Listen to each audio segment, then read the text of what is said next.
Tin. माँ तुम आ गई, बैठो मैं चाय बनाती हूँ। मतलब कि तूने अभी तक खुद भी चाय बनाकर नहीं पी? अरे पढ़ने में इतना भी क्या मगन हो जाती है? और तेरे 12वीं के इम्तिहान तो हो गए हैं, अब क्या पढ़ रही है? माँ तुम्हें मेरा ख्वाब का तो पता ही है, मेरा एक अरमान है, मैं जल सेना में जाना चाहती हूँ, उसकी परीक्षा देने की तैयारी कर रही हूँ। देख पूनम, तू तो खुद देख रही, तेरी गरीब माँ लोगों के मैले कपड़े धोकर तेरा और अपना पेट भरवा रही है। तू ये ख्वाब देखना छोड़ दे, तू बस मेरी मिट्टी उठने से पहले अपना घर बसा ले। मैं हाथ जोड़कर विनती करती हूँ तेरे आगे। पर माँ बेचारी पूनम मजबूरी में आकर शादी के लिए रजामंदी दे देती है। गोमती पंडित जी के पास आती है। नमस्कार पंडित जी, मेरी बेटी पूनम के खातिर रिश्ता बताइए, उसकी शादी करवानी है। ठीक है गोमती बहन, बताता हूँ। अभी मैं जरा जल्दी में हूँ, दूसरे गांव में लगन करवाने जाना है। पंडित जी अपनी पोटली लेके विशाल नदी के पार आ जाते हैं, जहाँ नुक्कड़ पर बूढ़ी रेवती पानी पूरी का ठेला लगाए खड़ी थी। पानी पूरी खा लो, आ जाइए 10 रुपए के 5 पानी पूरी खाइए। जयराम जी की पंडित जी, बड़े दिनों के बाद आना हुआ। जयराम जी की रेवती बहन, वो मैं किसी के यहाँ शादी करवाने आया हूँ। पंडित जी मेरे माधव के खातिर भी कोई लड़की बताइए, हमें दहेज नहीं लेना, केवल घर की लक्ष्मी चाहिए जो आकर मेरा घर सहेज दे। अरे ये तो वही बात हो गई रेवती बहन, बगल में छोरा शहर में ढिंडोरा। मेरे गांव में है एक लड़की, बड़ी संस्कारी और सुलझी हुई है, मैं बात चलाता हूँ। पंडित जी दोनों परिवार में रिश्ता करवाते हैं। पूनम अपने ख्वाब को टूटे मन से शादी कर लेती है और नाव में विदा होकर नदी के पार ससुराल आ जाती है। आओ पूनम बहू, इस छोटे से संसार में तुम्हारा स्वागत है। धन्यवाद माँ जी। कंचन जा बेटी, भाभी को कमरे में ले जा। जी माँ, चलो भाभी। देखते देखते लगभग 1 सप्ताह हो जाता है। पूनम जरा मेरा जाला उतार कर दे दो, मैं मछलियां पकड़ने नदी पर जा रहा हूँ। जी ये लीजिए। अच्छा माँ मैं जाता हूँ। अच्छा ठीक है माधव बेटा। भाभी आइए ना, हमारे साथ बैठकर पानी पूरी बनवाइए। ठीक है ननद जी। कंचन आ बेटी, तू पूरियां छान दे, तेरी भाभी बेल देंगी, तब तक मैं गोलगप्पों का पानी बना लेती हूँ। माँ जी लाइए, मैं तल देती हूँ पूरियां। तभी पूरी तलते वक्त गरम तेल के छींटे से पूनम का हाथ पैर जल जाता है। माँ। अरे बहू तो ठीक है, तेरा ध्यान कहाँ था?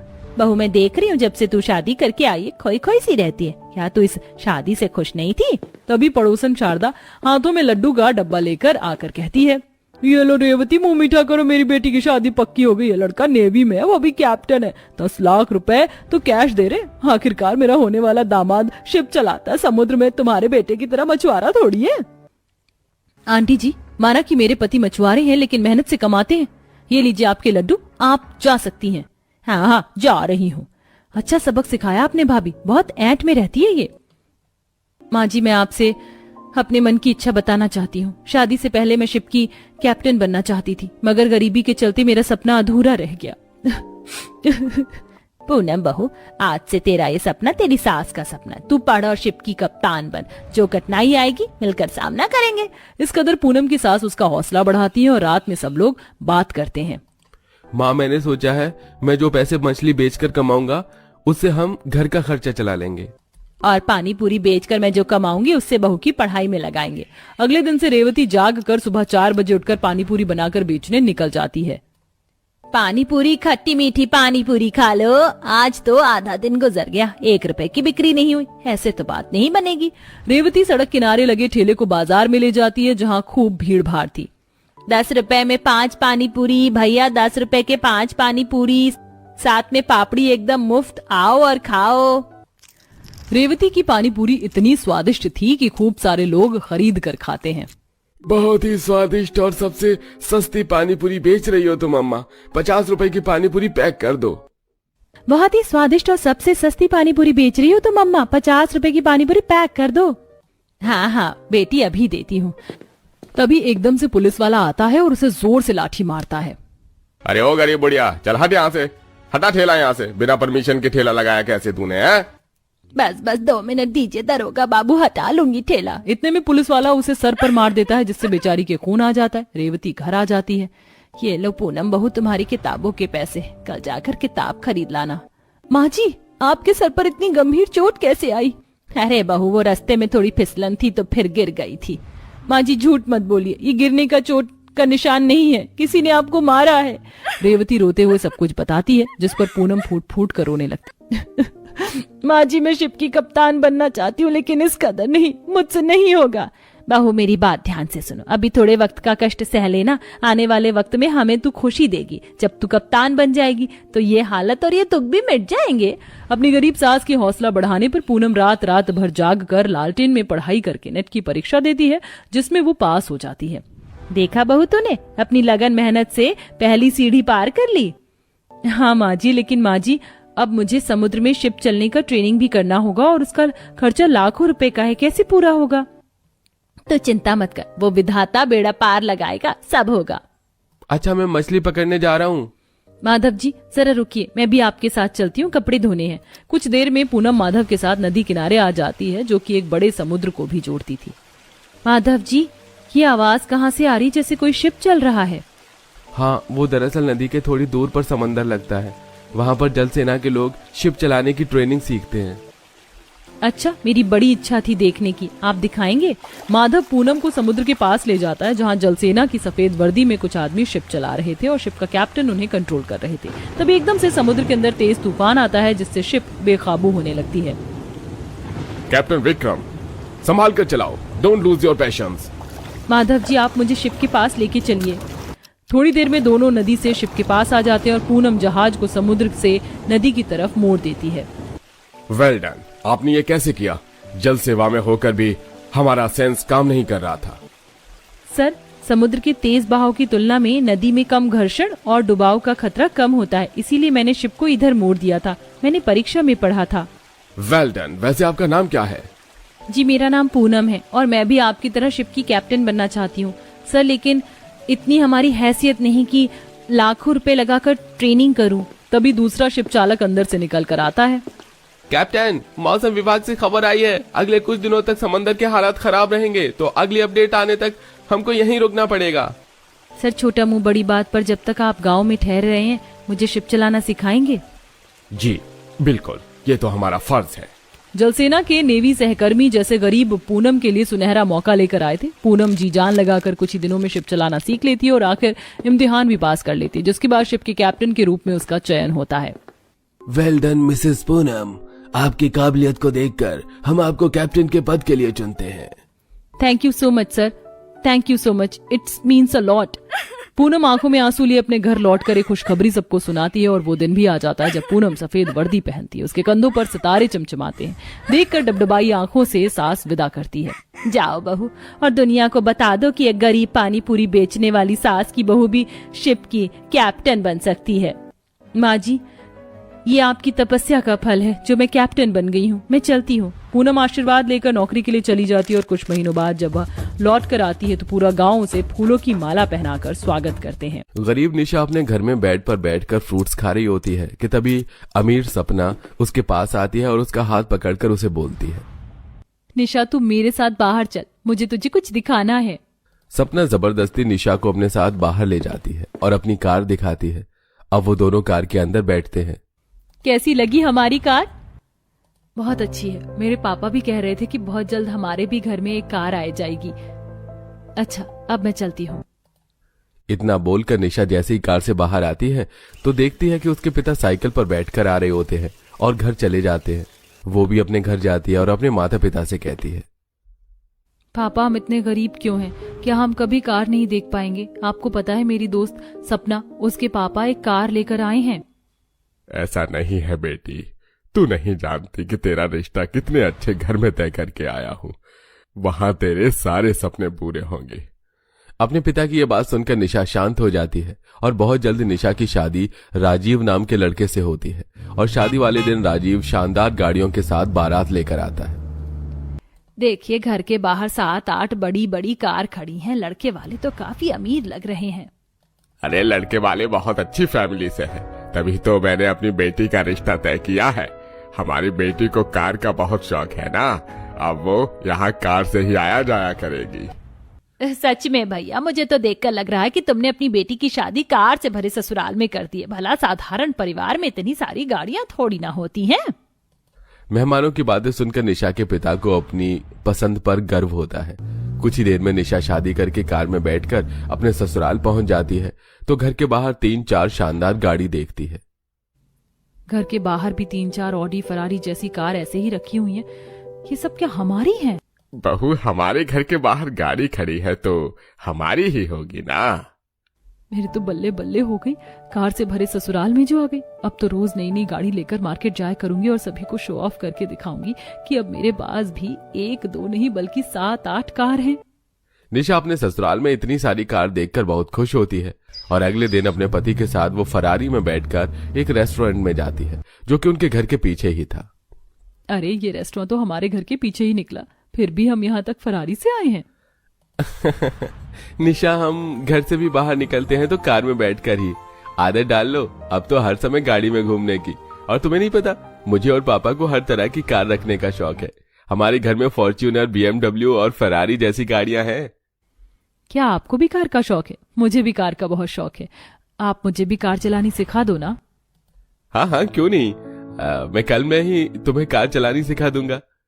निशा के साथ रेस्टोरेंट में खाना खाकर वो लोग घर जाते हैं और अगले ही दिन से राजीव अपनी बीवी को कार सिखाने के लिए हाईवे पर लेकर जाता है। तुमने इंग्लिश में ABC तो पढ़ी होगी, आज मैं तुम्हें सिखाता हूँ कार की ABC। देखो, A फॉर एक्सीलरेटर और B फॉर ब्रेक और ये है C फॉर क्लच। एक्सीलरेटर दबाओगी तो गाड़ी आगे जाएगी, ब्रेक जब गाड़ी रोकनी हो और क्लच जब गाड़ी का गियर बदलना हो। अब तुम आराम से कार चलाओ, मैं तुम्हारे साथ बैठा हूं। देखना, 1 हफ्ते में ही तुम कार चलानी सीख जाओगी। इस तरह अब हर रोज सुबह शाम राजीव निशा को कार चलानी सिखाता है। तो वहीं पूरे दिन वो अपने पिता के साथ अपने छोटे से रेस्टोरेंट में जाकर काम करता है। वहीं घर में रखी अलग अलग गाड़ियां लेकर निशा घूमती है और आज वो अपने घर गई थी। माँ, पापा देखो, मैं आज अपनी बड़ी सी गाड़ी में आई हूँ। पता है वहाँ 8 गाड़ियाँ हैं और सब एक से बढ़कर एक हैं। चलो अच्छा है, मेरी बेटी खुश है। अपने माता पिता से बात करके निशा सपना के पास जाती है और अपनी गाड़ी दिखाती है, जिसे देख वो भी खुश होती है। अब अगले दिन जब निशा का मोमोज खाने का मन होता है तो वो गली के नुक्कड़ वाली शॉप पर ऑडी कार में जाती है, जहां वो अपनी कार पर बैठकर ही मोमोज खाती है और उसे देख लोग बातें बनाते हैं। ऐसे ही कुछ दिन बीतते हैं और घर आते ही सुरेश पूरे परिवार से कहता है,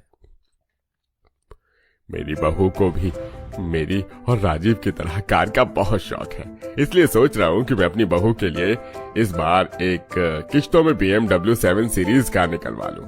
बहू तुम्हें पसंद है ना? वो पता है वो पूरे 2 करोड़ की है। बहू को कर्ज लेकर एक कार गिफ्ट करना जरूरी है क्या? बहू घर में इतनी सारी गाड़ी रखी है, इनमें से ही कोई ले लेना। माँ तुम चुप करो, ऐसा तो है नहीं कि हम पहली बार किस्तों पर गाड़ी ले रहे हैं। हमारे घर में जितनी भी गाड़ियां रखी हैं वो तो हमने लोन के द्वारा ही ली है ना, और चुका रहे हैं ना हम सब कुछ। हम क्या कमाते नहीं हैं? हमारा खुद का रेस्तरां है जो कि खासा चल रहा है। डरो मत माँ। कोई भी आशा की बात नहीं मानता और 2 दिन के अंदर अंदर सुरेश और राजीव मिलकर निशा के लिए BMW और फाइनेंस करवा लेते हैं। और जब घर में कार आती है तो शो ऑफ करने के लिए निशा अपनी दोस्त से मिलने उसके घर जाती है। ये देख सपना, तेरे पापा सिर्फ एक छोटी सी मारुति लेकर आए और मेरे पति और ससुर ने मुझे BMW कार गिफ्ट करी है। मानना पड़ेगा, तेरी तो किस्मत बदल गई शादी के बाद। वैसे मैं पार्लर जा रही थी, क्या मैं और तू तेरी कार में बैठकर पार्लर चले? हाँ क्यों नहीं, इसी बहाने तुझे भी BMW कार में बैठने का मौका मिल जाएगा। निशा सपना को अपनी कार में बिठाकर घुमाती है और दोनों दोस्त पार्लर जाकर थोड़ा टचअप करवाकर घर आते हैं। इसी तरह कुछ दिन बीत जाते हैं और अब न सिर्फ सुरेश और राजीव बल्कि निशा भी अपने पति और ससुर की तरह हर जगह कार से जाती है। ऐसे ही एक दिन, बहू सब्जियां खत्म हो गई, आज हम दोनों सास बहू बाहर चलकर थोड़ी सब्जियां ले आते हैं। हाँ माँ जी क्यों नहीं, रुकिए मैं अभी राजीव से उनकी गाड़ी की चाबी लेकर आती हूँ, फिर हम दोनों कार से चलेंगे। मेरी BMW तो सर्विस सेंटर में गई है मॉडिफाई होने। बहू 4 कदम की दूरी पर बाजार लगता है और उसमें भी तुझे कार लेकर जाना है। तू रहने दे, मैं खुद सब्जियां ले आऊंगी। इतना बोलकर आशा खुद सब्जी लेने के लिए बाजार जाती है, पर निशा भी दिखावा करने के लिए कार लेकर बाजार पहुंच जाती है और अपनी सास के सामने कार रोककर अपनी सास से कहती है, माँ जी आपने तो बहुत सारी सब्जी ले ली है, आप थक जाओगी, आओ कार में बैठ जाओ।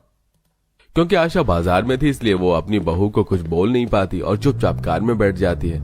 अब जैसे ही दोनों सास बहू घर पहुंचती हैं, वैसे ही घर के फोन पर कर्जदारों का फोन आने लगता है। हेलो मैडम, मैं बैंक से बात कर रहा हूँ। सुरेश जी ने 20 लाख का लोन लिया था, 6 महीने हो गए हैं और उन्होंने अब तक एक भी किस्त नहीं भरी है। अगर ऐसे ही चलता रहा तो हमें आपके घर नोटिस भेजना पड़ेगा। भैया आप मुझे सिर्फ 10 दिन का टाइम दीजिए, मेरे पति अभी शहर से बाहर गए हैं, वो जैसे ही आते हैं मैं आपका 6 महीने तक का किस्त एक साथ भर दूंगी। क्या हुआ माँ जी, किसका फोन है? किसका फोन हो सकता है बहू, इस घर में कर्जदारों का ही फोन आता है। इन लोगों ने 50 लाख से ऊपर का कर्ज ले रखा है और भरने का नाम ही नहीं लेते। इसीलिए कह रही थी कि तुम गाड़ी मत लो, पर तुम भी इन्हीं की तरह निकली। निशा इस बात से अनजान थी, इसलिए जैसे ही रात को राजीव घर आता है निशा इस बारे में राजीव से बात करती है। अरे तुम क्यों डर रही हो, कर्जदार तुम्हें परेशान नहीं करेंगे और ये सब तो हमारी आदत हो गई है झेलने की। और वैसा भी किसी बड़े बुजुर्ग ने कहा है, जिस मर्द पर कर्ज नहीं हो वो मर्द कैसा। राजीव की बात सुन निशा आगे कुछ नहीं बोलती। समय यूं ही बीतता है और अब न सिर्फ कर्जदारों के फोन आते हैं बल्कि कर्जदार घर आने लगते हैं। अरे राजीव बेटा, 5 साल हो गए, 10 लाख का कर्ज लिया था तुमने, 1 रुपया तक नहीं दिया और घर में 10 गाड़ियां रखी हुई हैं। ये नहीं कि पहले कर्जदारों का कर्ज चुकाऊं। शिव इतना कह रहा होता है कि घर के बाहर से बैंक वालों की आवाज आती है और सब बाहर आते हैं। राजेश जी, ये लीजिए नोटिस बैंक की तरफ से। अगर 10 दिन में आपने अपना सारा कर्ज नहीं चुकाया तो बैंक आपका ये घर जब्त कर लेगा। बैंक वाला और शिव जैसे ही तकाजा करके जाते हैं वैसे ही कार लोन वाले उनके घर आ जाते हैं और उनकी BMW और फॉर्च्यूनर जैसी गाड़ियां क्रेन से अपने साथ ले जाने लगते हैं। अरे ये आप लोग क्या कर रहे हैं? माँ जी देखिए ना, ये हमारी गाड़ी उठा कर ले जा रहे हैं। मैडम, अगर किस्त नहीं भरोगी तो गाड़ी तो ले जानी ही पड़ेगी ना। अरे देखो कैसे बेशर्म लोग हैं, कर्ज में डूबे पड़े फिर भी नई गाड़ियां घर में आ रही। कर्ज नहीं चुकाएंगे तो इसी तरह लोग घर आया करेंगे ना। पड़ोसी की बातें सुन निशा और उसके पूरे परिवार को बहुत बुरा लगता है और शाम को आशा अपने पति और बेटे से कहती है, देखा जी, अब भी मौका है, पुरानी गाड़ी बेच दीजिए और घर गिरवी रखकर जितना भी कर्ज है सब चुका दीजिए। फिर हमारा एक कर्ज रह जाएगा घर का और हम सब काम करके धीरे धीरे अपने घर का भी कर्जा चुका लेंगे। अब यही हमारे पास आखिरी रास्ता बचा है। अगर हमने ऐसा नहीं किया तो हम कहीं के नहीं रहेंगे और मुझे डर है कहीं हमसे हमारा रेस्टोरेंट भी ना छिन जाए। माँ जी बिल्कुल सही कह रही हैं, इस बार माँ जी की बात प्लीज मान लीजिए। सही कह रही हो निशा, अगर इस बार भी हमने माँ की बात नहीं मानी तो हम भूखे मर जाएंगे। अब हम अपनी मेहनत से पैसे जोड़कर गाड़ी लेंगे, न कि कर्ज पर। इस बार निशा और आशा के कहने पर राजीव और सुरेश उनकी बात मान लेते हैं और अपना घर गिरवी रखकर सारा कर्ज चुका देते हैं, जिसके बाद पूरा परिवार दिन रात मेहनत कर